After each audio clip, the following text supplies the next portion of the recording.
ओम शांति। 15 दिसंबर 2023 बाबा के महावाक्य। मीठे बच्चे, यह बना बनाया अनादि ड्रामा है। इस ड्रामा में हर एक एक्टर की एक्ट फिक्स है। मोक्ष किसको भी नहीं मिल सकता। प्रश्न, शिव बाबा अशरीरी है, वह शरीर में किस लिए आते हैं, कौन सा काम करते हैं और कौन सा नहीं। उत्तर, बाबा कहते, बच्चे, मैं इस शरीर में तुम्हें सिर्फ मुरली सुनाने आता हूँ। मैं मुरली सुनाने का ही काम करता हूँ। मैं खाने पीने के लिए नहीं आता हूँ। मैं आया हूँ तुम्हें नई राजधानी देने, बाकी स्वाद तो इनकी आत्मा लेती है। गीत, छोड़ भी दे आकाश सिंहासन। ओम शांति। गीत बजाए ही वह जाते हैं जिसमें अपना तैलुक है। आकाश में कोई तख्त नहीं है। आकाश इस पोलार को कहा जाता है, बाकी आकाश तत्व में तो तख्त नहीं है। न परमपिता परमात्मा इस आकाश में तख्त पर रहता है। बाप बच्चों को समझाते हैं, हम परमपिता परमात्मा और तुम बच्चे जो आत्माएं हो, दोनों इस सूर्य चांद सितारों से उस पार रहते हैं। उसको मूल वतन कहा जाता है। जैसे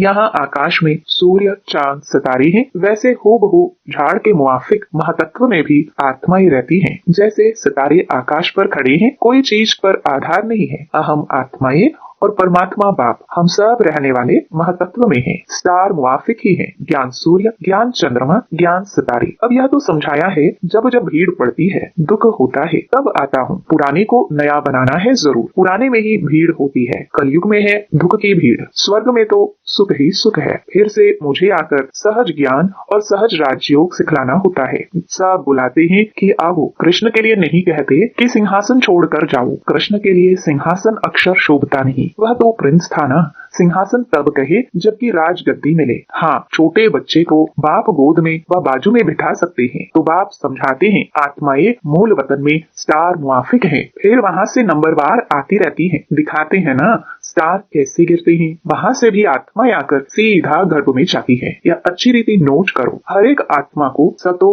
रजो तमो से पास करना है। जैसे पहले लक्ष्मी नारायण आएंगे तो उनको सतो रजो अवस्था से पास होते पुनर्जन्म लेते लेते फिर तमो प्रधान अवस्था को पाना ही है। हर एक का ऐसे है, वापस जा नहीं सकते। इब्राहिम बुद्ध आते हैं, उनको भी सतो रजो तमो से पास करना है। पुनर्जन्म लेना पड़ता है। द्वापर में धर्म स्थापक आते हैं, वहाँ से पुनर्जन्म शुरू होता है। फिर तमो प्रधान बनना है। अब उनकी सदगति कौन करे। सदगति दाता तो एक ही शिव है। कहते हैं, सबकी सदगति करने मुझे आना पड़ता है। मेरे जैसा काम और कोई कर नहीं सकता। मैं देवी देवता धर्म भी स्थापन करता हूँ। तुमको राजयोग सिखा रहा हूँ। गति और सदगति दाता तो मैं हूँ। जब तुम प्योर बन जाते हो तो फिर मैं तुमको वापस ले जाता हूँ। तुम्हारी भी सदगति करता हूँ। तुम्हारे साथ जो अनेक धर्म वाले हैं, उन धर्म स्थापकों सहित सबका उद्धार करता हूँ। तुमको ज्ञान से श्रृंगार कर स्वर्ग के मालिक लक्ष्मी अथवा नारायण को बनने लायक बनाता हूँ। फिर तुमको वापस ले जाता हूँ। सबको पहले मुक्ति धाम भेज देता हूँ। सबका सदगति दाता भी हूँ। दूसरे धर्म स्थापक जो आते हैं वह सदगति नहीं करते। वह सिर्फ अपना धर्म स्थापन कर उनकी वृद्धि करने लग पड़ेंगे। अपने धर्म में पुनर्जन्म लेते सतो रजो तमो से पास करेंगे। अभी सब तमो प्रधान है। अब इनको पावन सतो प्रधान कौन बनाए। बाप खुद बैठ बच्चों को समझाते हैं। भगवान आकर सबकी सदगति भी करते हैं। भारत को स्वर्ग भी बनाते हैं। जीवन मुक्ति के लिए राजयोग सिखाते हैं। इसलिए बाप की इतनी महिमा है। गीता है सर्वशास्त्रमयी शिरोमणि, परंतु कृष्ण का नाम लिख देने से भगवान को भूल गए हैं। भगवान तो सबका सदगति दाता है। इसलिए गीता सब धर्म वालों के लिए धर्म शास्त्र है। सबको इसे मानना पड़े। सदगति का शास्त्र और कोई है नहीं। सदगति देने वाला है ही एक, उनकी ही गीता है। तुम बच्चों को सदगति का ज्ञान दे रहे हैं। गीता में शिव का नाम होता तो सब धर्म वालों का यह शास्त्र होता। बाप सबको कहते हैं, अपने को आत्मा समझ मेरे साथ योग लगाओ तो विकर्म विनाश होंगे और तुम मेरे धाम आ जाएंगे। सब धर्म वालों की सदगति करने वाला भी मैं हूँ। बाकी तो आते ही हैं अपना धर्म स्थापन करने। मनुष्य कहते हैं, क्या मोक्ष नहीं मिलेगा। बाप कहते हैं, नहीं। जो भी सब आत्माएं हैं, सबका पार्ट ड्रामा में फिक्स है। किसकी एक्ट बदल नहीं सकती। हर एक की पूरी एक्ट का अनादि ड्रामा बना हुआ है। ड्रामा अनादि है, उसका आदि मध्य अंत नहीं है। सृष्टि के आदि सत्युग को कहा जाता है और अंत कलयुग को कहा जाता है। बाकी ड्रामा का आदि अंत नहीं है। ड्रामा कब बना यह नहीं कह सकते। यह प्रश्न उठ नहीं सकता। बाबा ने समझाया है कि और जो भी शास्त्र हैं, उनसे हर एक ने आकर अपना धर्म स्थापन किया है। सदगति नहीं की है। उन्होंने तो धर्म स्थापन किया, उनके पीछे वृद्धि होती गई। कितनी कितनी गुह्य पॉइंट्स हैं, ऐसे निबंध लिखने जैसी हैं। यहाँ गपोड़े की बात नहीं, हार जीत का यह ड्रामा है। सत्युग में परमात्मा को याद करने की दरकार नहीं। परमात्मा को को याद करे तो फिर यह बातें भी समझे कि हम ब्राह्मणों को उसने रचा है। तुमको तो सम्मुख बतलाते हैं कि मैं रचता हूँ। यह ब्राह्मणों की नई दुनिया है संगम की, छोटी को तो कोई नहीं जानते। विराट रूप बनाते हैं, उसमें देवता क्षत्रिय वैश्य शूद्र दिखाते हैं। ब्राह्मणों को भूल गए हैं। सतयुग में देवताएं, कलयुग में शूद्र। संगम युगी ब्राह्मणों को जानते नहीं। यह राज बाप आकर समझाते हैं। बाबा कहते हैं पवित्रता बिगर कभी धारणा नहीं हो सकती है। बाबा समझाते हैं कितने ढेर वेद शास्त्र हैं। परिक्रमा दिलाते हैं, मंदिरों से चित्र निकाल परिक्रमा दिलाए, फिर वापस मंदिर में ले आते हैं। बाबा अनुभवी हैं, शास्त्रों से गाड़ी भरकर परिक्रमा देते हैं। ऐसे ही फिर देवताओं के चित्र भी गाड़ी में रख परिक्रमा दिलाते हैं। यह सब है भक्ति मार्ग। तुम हो शिव शक्तियाँ, तुम सारे विश्व की सदगति करते हो, परंतु यह कोई जानते नहीं कि दिलवाड़ा मंदिर हूबहू इन्हों का यादगार है। ऐसा मंदिर कहीं नहीं है। जगदम्बा है, शिव बाबा भी है, शक्तियों का चबूतरा भी बना हुआ है। भक्ति मार्ग में फिर से ऐसे मंदिर बनेंगे, फिर विनाश होगा तो ये सब खत्म हो जाएगा। सतयुग में कोई मंदिर होता नहीं। ये सब भक्ति मार्ग का विस्तार है। ज्ञान में तो चुप रहना है, एक शिव बाबा को याद करना है। शिव बाबा को भूल औरों को याद करेंगे तो अंत में फेल हो जाएंगे। फेल नहीं होना है। मनुष्य मरते हैं तो उनको कहते हैं राम राम कहो, परंतु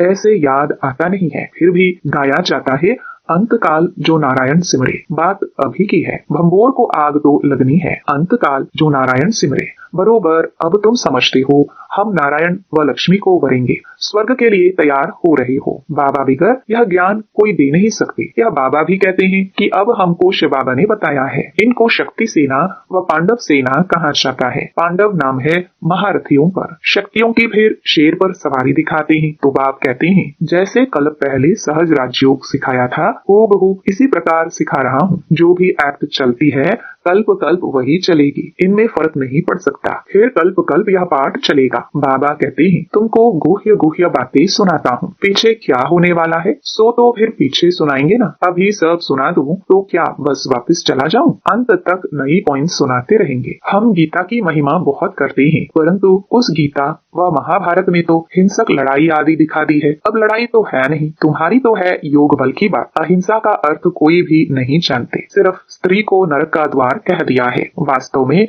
नरक का द्वार तो दोनों है। अब उनको फिर स्वर्ग का द्वार कौन बनाए? वह तो भगवान की ही ताकत है। यह गीत बाबा ने बनवाए हैं, फिर बनाने वालों ने कोई ने ठीक बनाया है, कोई ने रॉन्ग बनाया है, मिक्स कर दिया है। रात के राही थक मत जाना, ऐसे ऐसे गीत मैंने बनवाए हैं। तो यहाँ की बातें और हैं, गौशाला भी है, वनवास भी है, परंतु अर्थ नहीं समझते। हमने किसको भगाया क्या? किसको कभी कहा था कि कराची में चले आना? पूछो इन शक्तियों से। यह ड्रामा में पार्ट था। जिन पर सीतम हुए तो चले आए। तो राइट क्या है वह बाप बैठ बतलाते हैं। शास्त्रों में तो जो लिखा है वह है भक्ति मार्ग। उनसे तो मेरे से मिल नहीं सकते, मेरे पास आ नहीं सकते। मुझे तो गाइड बन यहाँ आना पड़ता है। कहते हैं ऐसा तन क्यों नहीं लिया जो गृहस्थी न हो। अरे मुझे तो गृहस्थी के तन में ही आकर उनको ज्ञान देना है। उनके ही 84 जन्म बताता हूँ। तो कितनी गुह्य बातें हैं। यह नए धर्म के लिए नई बातें, ज्ञान भी नया है। बाप कहते हैं कल्प कल्प मैं यह ज्ञान सुनाता हूँ, और कोई ऐसे कभी नहीं कहेंगे कि मैं कल्प कल्प धर्म स्थापन करने आता हूँ। लक्ष्मी नारायण दोनों नहीं कहेंगे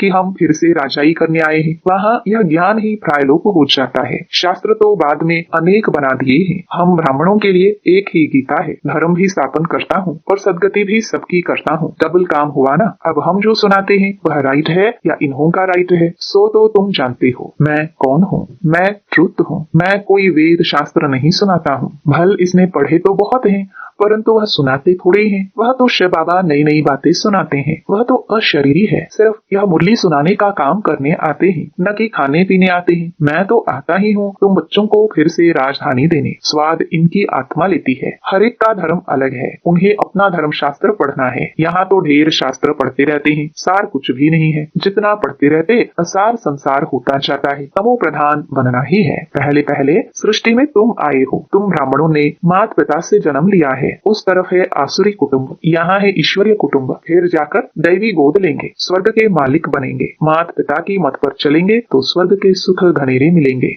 बाकी रुद्र ज्ञान यज्ञ में विघ्न तो जरूर पड़ेंगे। बाप कहते हैं, बच्चे, विकारों पर जीत पाने से ही तुम जगत जीत बन सकते हो। ऐसे थोड़ी शादी नहीं करेंगे तो कमजोर रह जाएंगे। सन्यासी पवित्र रहेंगे फिर वह कितने मोटे तंदुरुस्त रहते हैं। यहाँ तो ब्रेन का काम है, मेहनत है। दधीची ऋषि का मिसाल है ना। सन्यासियों को तो बहुत माल मिलता है, बाबा खुद बहुत माल खिलाते थे। यहाँ तो बहुत परहेज रखनी पड़ती है। अच्छा, मीठे मीठे सिखिलते बच्चों प्रति माता पिता बाप दादा का याद प्यार और गुड मॉर्निंग। रूहानी बाप की रूहानी बच्चों को नमस्ते। धारणा के लिए मुख्य सार। पहला, ज्ञान की अच्छी रीति धारणा के लिए पवित्रता के व्रत को अपनाना है। अंत काल है, इसलिए ऐसा अभ्यास करना है जो एक बाप के सिवाय और कोई याद न आए। दूसरा, दधीची ऋषि मिसल सेवा करते विकारों पर विजय प्राप्त कर जगजीत बनना है। वरदान, समय की रफ्तार प्रमाण सर्व प्राप्तियों से भरपूर रह मायाजीत बनने वाले तीव्र पुरुषार्थी भव। बाप दादा ने जो भी प्राप्तियां कराई हैं, उन सर्व प्राप्तियों को स्वयं में जमा कर भरपूर रहो, कोई भी कमी न रहे। जहाँ भरपूरता में कमी है वहाँ माया